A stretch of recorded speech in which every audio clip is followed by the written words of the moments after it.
चामोर्शी तालुक्यातील आष्टी शहरापासून जवळच असलेल्या परमपूज्य कार्तिक स्वामी महाराज प्रशांत घाम चापराळा या ठिकाणी दरवर्षी महाशिवरात्रीला मोठी यात्रा भरत असते। येथील यात्रेसाठी तेलंगणा राज्यासह महाराष्ट्रातील भाविक दर्शनासाठी येतात। दिनांक 24 फेब्रुवारी पासून सुरू होणाऱ्या यात्रेचे उद्घाटन आष्टी इल्लूर जिल्हा परिषद क्षेत्राच्या माजी जिल्हा परिषद सदस्या रुपाली पंदिलवार यांच्या हस्ते करण्यात आले।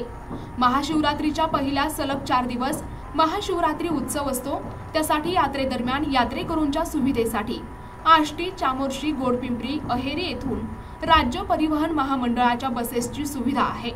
तरी भाविकांनी परमपूज्य कार्तिक स्वामी महाराजांच्या समाधी स्थळाला भेट देऊन महाराजांचे दर्शन घ्यावे असे आवाहन माजी जिल्हा परिषद सदस्या रुपाली पंदिलवार यांनी उद्घाटन प्रसंगी केले।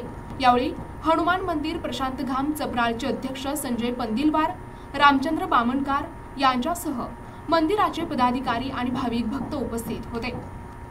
प्रतिनिधी भास्कर फरकडे, NTV न्यूज मराठी, गडचिरोली।